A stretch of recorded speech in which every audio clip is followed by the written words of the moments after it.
세계관이란 무엇인가?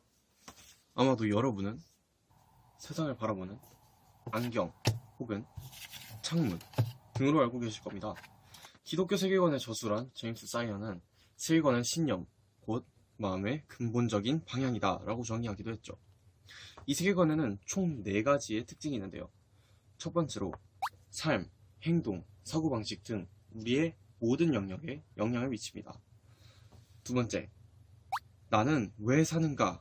라는 인간의 근본적인 질문에 답변함으로써 인간의 인생의 목적을 결정합니다.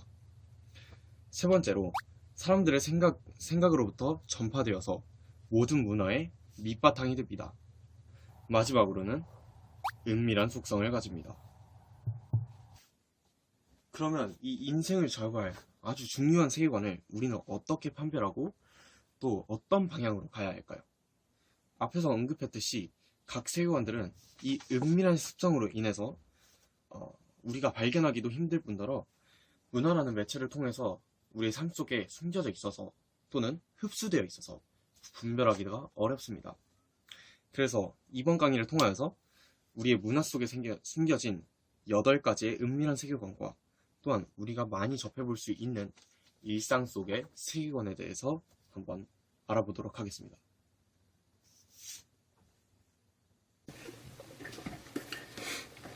안녕하십니까. 오늘 개인주의에 대해 설명할 이도현이라고 합니다.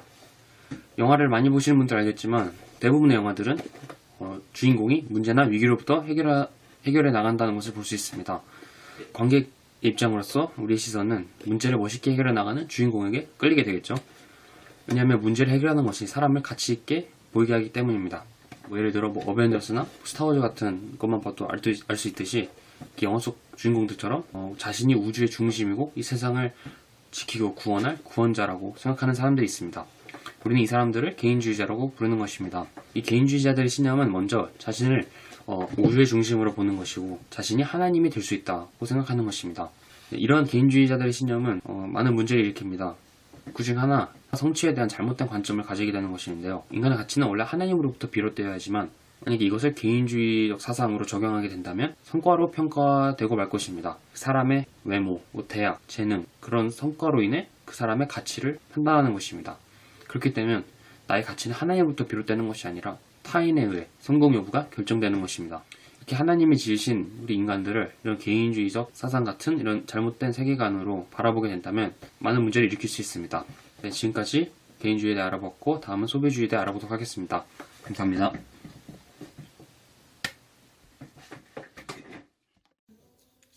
사실 이번 달에 지출을 더 하지 않으려고 했지만 조금만 더 사면 VIP가 되는 걸 확인하고 나서 그냥 까짓거 플렉스 해버렸다.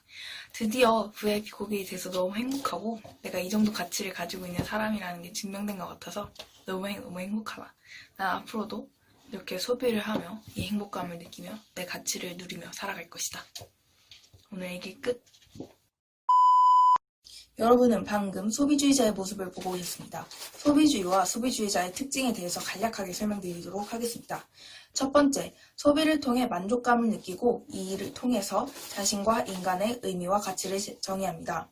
두 번째, 돈이 곧 힘이라고 생각하면서 돈이 모든 것을 해결해 줄 것이라고 생각합니다.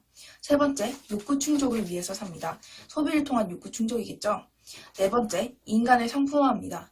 하지만 돈에는 한계가 있고 이 돈을 소비하는 것을 통해서 우리의 욕구는 채워질 수 없기 때문에 우리는 이 돈의 한계를 이해하고 아예 소비를 하지 않고 살 수는 없기 때문에 적절한 소비와 올바른 소비를 하며 살아가야 합니다. 국가주의는 유일하게 자신의 국가만이 하나님의 계획에 꼭 필요하다고 생각하는 사상입니다. 즉, 자신의 국가를 가장 위대하고 중요한 국가로 보는 것이죠. 국가주의를 알기 이전에 먼저 국가에 대해서 알아야 할 것이 있습니다. 바로 국가는 영원히 존재하지 않는다는 것입니다. 국가는 탄생했다 사라지며 시간이 흐르면서 변합니다. 그렇다면 국가는 왜 생기는 것일까요? 간단하게 말하자면 힘 때문이라고 할 수 있습니다. 국가는 우리에게 안전, 군사력, 경제력을 약속하며 제공하고 있습니다. 이런 국가의 긍정적인 면을 인정할 때 우리의 애국심은 적절하게 생길 수 있습니다. 그러나 국가가 힘을 추구하는 수단이 국가주의로 이어질 수 있는데요. 그래서 국가가 힘을 얻기 위해 사용하는 도구가 매우 중요합니다. 만약 국가가 힘과 국민의 충성을 얻기 위해 초월적 존재인 신을 사용한다면 그것은 종교적 국가주의의 성격을 띠게 됩니다. 그래서 종교적 국가주의자들은 신의 권위를 통해 자국의 특별한 만을 정당화시킵니다. 결론적으로 우리는 자국에 대한 애국심을 가지고 있어야 하지만 국가에 대한 충성이 하나님의 위치보다 높아지면 그것은 우상숭배가 되어버립니다.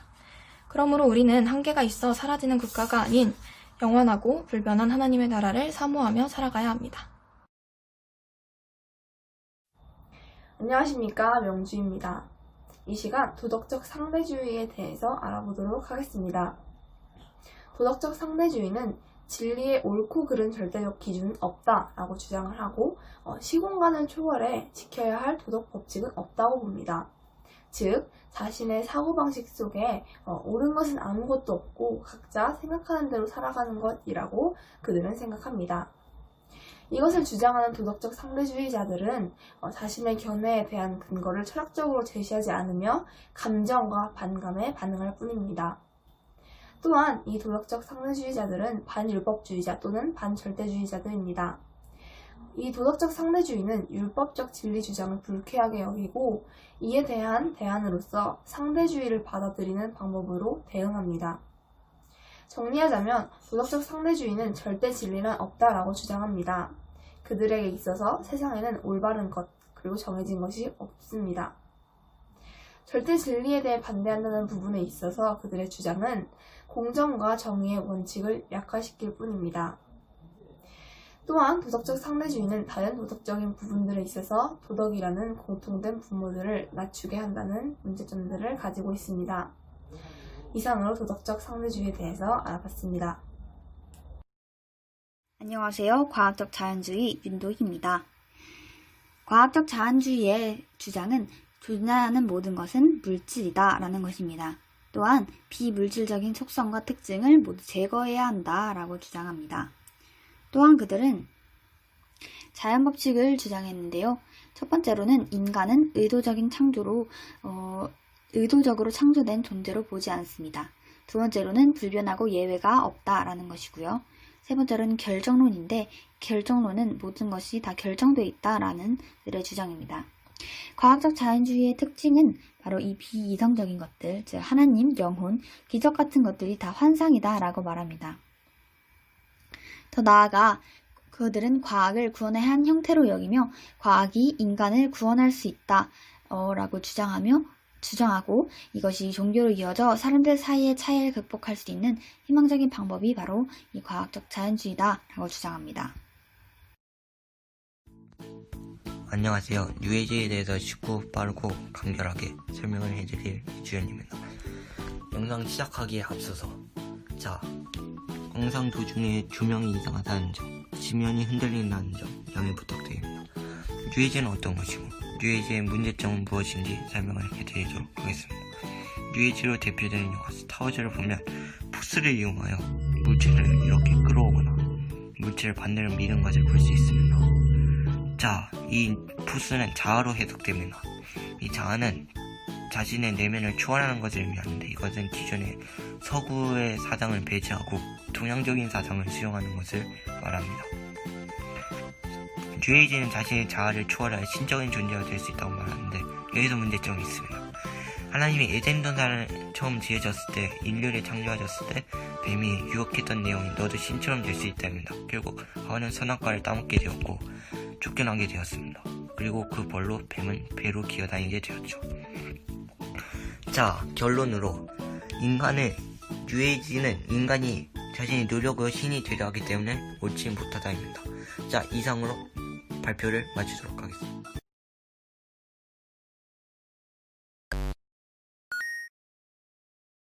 19세기 중반부터 포스트 모더니즘이 등장합니다.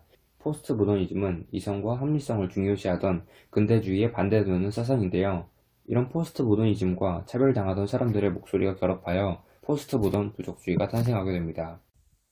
여기서 부족주의라는 말이 사용된 이유는 차별을 당하던 사람들이 부족처럼 자기들끼리 공동체를 만들어 목소리를 내고 있기 때문입니다. 동성애자들이 연대해서 포괄적 차별금지법을 도입하려고 하는 것도 포스트 모던 부족주의의 한 예로 볼 수 있습니다. 레디컬 페미니즘, 즉 극단적 페미니즘도 포스트 모던 부족주의의 한 예입니다.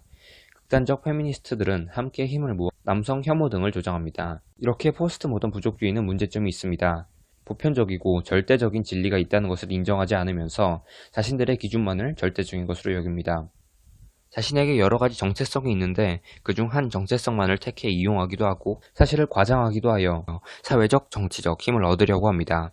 우리가 기억해야 할 것은 우리의 가장 중요한 정체성은 그리스도인이라는 것입니다. 우리가 그리스도인이기에 사람이 가지고 있는 다른 어느 것에도 최종 권위를 부여해서는 안 됩니다. 성경에서는 포스트 모던 부족주의의 가르침과는 다르게 우리는 모두 예수님 안에서 하나라고 이야기합니다. 그렇기 때문에 우리는 포스트 모던 부족주의가 아닌 서로 사랑하고 서로 돕는 공동체를 이루어 나가야 합니다. 심리치료에는 로저스의 인간중심 치료, 스키너의 행동주의, 가족체계 치료가 있습니다. 로저스의 인간중심 치료는 인간은 기본적으로 선하다는 믿음을 가지고 환자를 중심으로 치료합니다. 이들은 환자가 자아실현을 할 수 있다고 말하고 인간중심 치료가 자아실현을 돕는 도구라고 말합니다. 스키너의 행동주의는 과학적 자연주의에 기반을 둡니다. 스키너는 인간은 행동하는 것이 아니라 환경적인 조건에 따라 처신한다고 말합니다. 행동주의 심리학의 목표는 환경적 조건이 행동에 어떤 영향을 미치는지를 더 잘 이해하는 것입니다. 가족체계 치료는 간단히 말해서 환자의 모든 문제의 근원은 가족관계에서 나온다고 보고 가족관계가 치유되면 환자의 문제도 치유될 것이라고 보는 것입니다. 심리치료는 하나님, 즉 종교라는 큰 틀 안에서 치료가 이루어지는 것입니다. 하지만 종교가 된 심리치료는 심리치료를 하나님 위에 두고 종교를 심리치료의 수단으로 사용한다는 점에서 문제가 됩니다. 이해를 돕기 위해 예를 들어보겠습니다. 여기 고기라는 큰 틀이 있습니다. 고기에는 소고기, 돼지고기, 닭고기 등 많은 고기들이 포함되겠죠. 이것이 올바른 심리치료입니다. 그러면 우리는 어떻게 해야 할까요? 우리는 심리치료가 하나님께서 주관하시는 것이라는 것을 기억해야 합니다. 만약 심리치료에 하나님이 없어진다면 심리치료는 인간을 더 깊은 미궁 속으로 빠뜨릴 뿐입니다. 정신의 분선학의 창시자 프로이트입니다. 프로이트는 빈대학에서 의학을 공부했고 파리에서 치매요법을 공부하여 정신과 개인병원을 개원합니다. 프로이트는 인간의 심리에는 의식과 무의식이 존재한다고 했습니다. 의식은 자각하고 있는 현 상태이며 무의식은 의식적으로 자각되지 않은 정신을 말합니다. 무의식을 과학적으로 연구한 것은 프로이트가 최초입니다. 프로이트는 인간의 마음에는 인격의 세 요소가 있는데 이드, 자아, 초자아입니다. 이드는 본능적 욕구를 추구하고 쾌락의 원리를 따라갑니다. 그래서 고통이나 불쾌한 걸 못 찾습니다. 배고프면 먹고 피곤하면 자고 화가 나면 풀어야 합니다. 자아는 본능과 현실 사이를 조율합니다. 지금은 해도 돼, 지금은 하면 안 돼, 이렇게요. 초자아는 도덕적인 감시자 역할을 하고 세 가지 균형을 유지합니다. 프로이트는 신경증 환자를 치료하며 어른 경험으로 꿈을 연구합니다. 프로이트는 반복되는 꿈은 메시지다. 무의식에 발현되는 통로를 라고 말합니다. 환자가 스스로 기억을 떠올려 꿈의 의미를 깨닫게 하고 꿈을 통해 억압된 무의식을 인지하고 풀어나가면 몸의 증상이 완화된다고 합니다. 정신분석의 치료법은 환자가 자신의 이야기를 끌어내 치료법을 찾는 것이 핵심입니다. 안녕하세요. 음악 속의 세계관에 대해 강연할 윤건희입니다. 제가 강연할 주제는 음악의 기반과 타락, 그리고 분별하는 방법과 결론에 대해 말씀드리도록 하겠습니다. 먼저 음악의 기반은 하나님의 창조로 이루어졌습니다. 하나님은 모든 사람에게 창조성, 그리고 미적인 감각, 그리고 음악의 원재료를 주셨습니다. 우리는 비기독교인과 기독교인의 음악 둘 다 비교하며 사용해야 합니다. 음악의 타락과 그 원인은 인간의 타락으로 선한 것을 만드는 능력을 망가뜨리고 미적인 감각과 즐거움을 방해하게 되었습니다. 죄는 음악 내용에 영향을 미쳐 우상화 또는 상품화 현상이 일어나게 되었습니다. 이제 분별하는 방법에 대해 말씀드리도록 하겠습니다. 첫 번째, 우리는 기독교 세계관과 타락한 세계관을 배워 무엇이 옳고 그른지 분별할 수 있어야 합니다. 두 번째, 우리는 듣는 음악들이 어떠한 뜻을 갖고 있는지에 대해 알아봐야 합니다. 결론을 말씀드리도록 하겠습니다. 우리는 그분의 창조 목적, 즉 그분이 주되심을 선포하는데 음악을 사용하시길 원하시는 것을 기억하고 음악의 재료를 허락하시고 그것들을 사용하게 하신 것에 대한 사용하신 하나님께 감사드려야 합니다. 이상으로 저의 강연을 마치도록 하겠습니다. 경청해주셔서 감사합니다. 음악은 처음 하나님께서 창조하셨습니다. 하나님께서는 음악에 필요한 원재료들을 만드셨고 인간으로 하여금 주어진 재료를 사용하여 창의적이게 음악을 만들으라고 하셨습니다. 음악이 인간 위에 존재하지 않고 신의 대상이 되지 않으며 초자연적인 근거가 되지 않도록 조심해야 합니다. 음악은 인간의 마음을 움직이는 힘이 있고 아마도 종교적 제사의식에 함께 쓰인 음악의 긴 역사만큼 우리 인간은 그 덫에 걸리기 쉽습니다. 그래서 음악은 목공예나 사진, 연극, 요리 등과 같은 활동처럼 이해되어야 합니다. 죄가 다른 영역에서 미치듯 음악의 영역에서도 죄의 영향을 미칩니다. 예를 들어 음악이 발표되면 합법적으로 사업과 관련을 맺습니다. 음악을 만들거나 녹음해야 하는 일이 숭고하고 진정한 음악 자체에 집중되지 못하고 돈을 과도하게 벌려고 타협하거나 심지어 돈이 그 과정을 지배하여 그저 팔기 위한 일이 되어버리니 말입니다.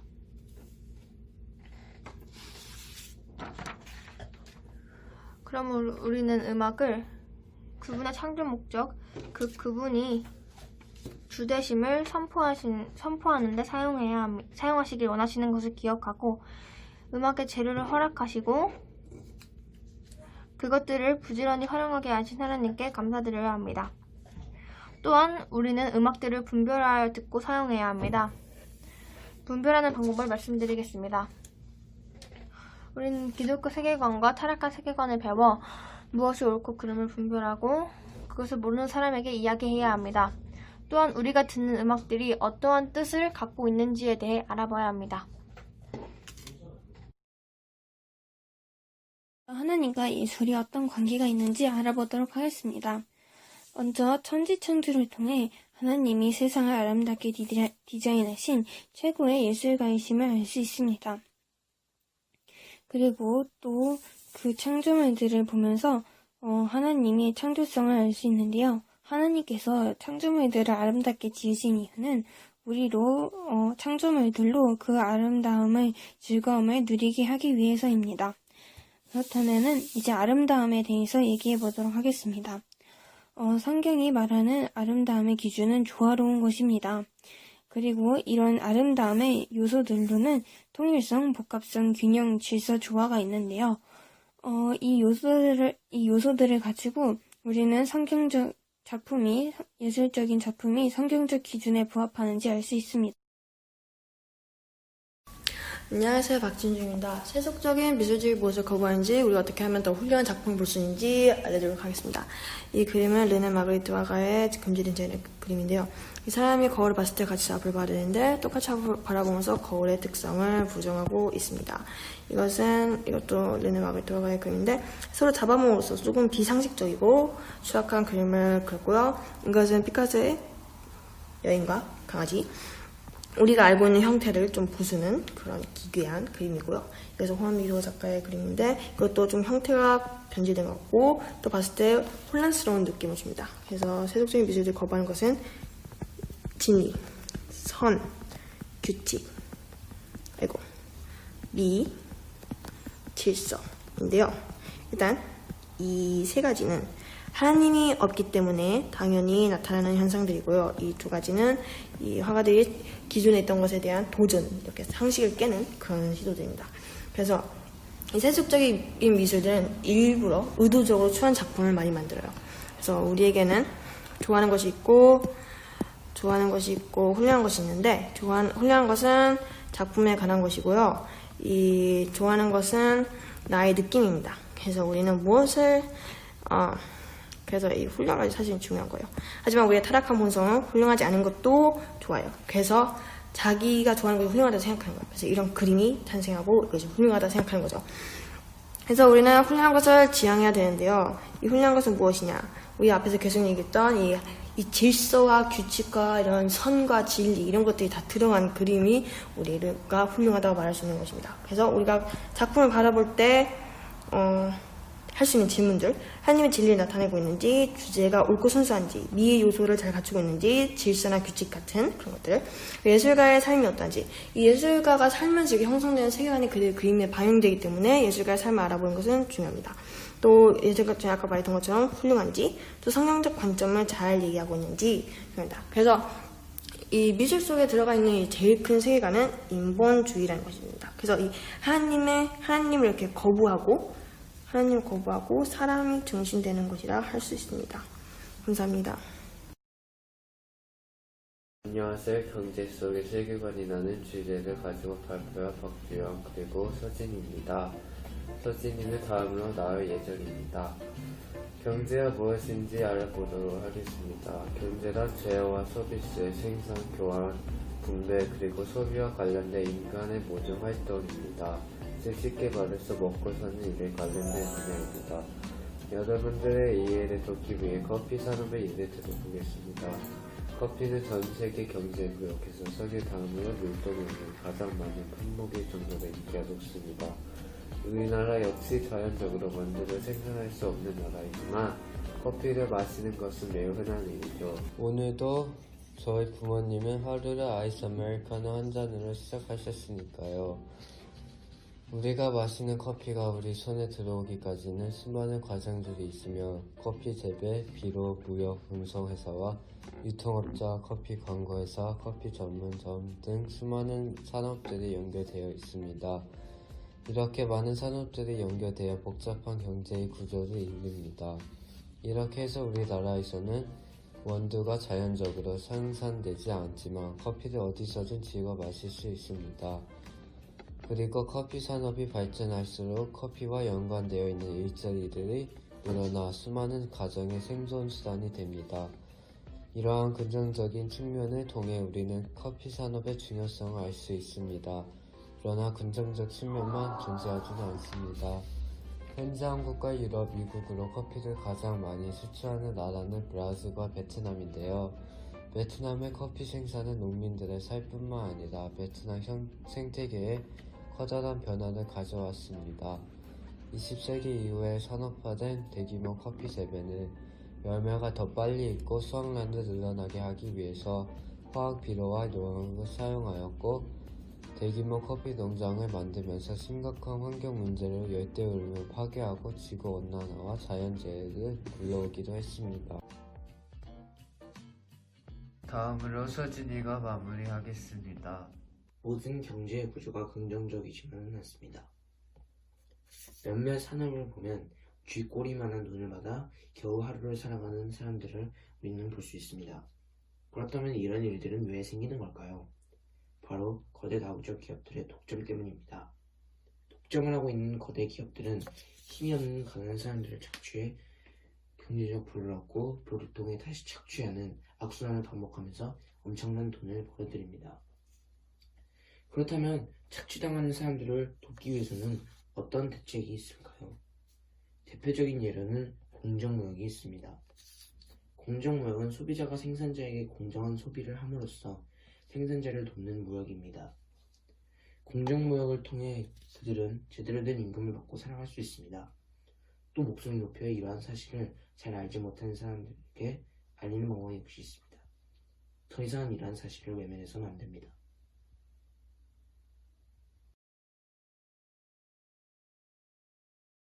지금까지 2020년도 기존 분들이었습니다.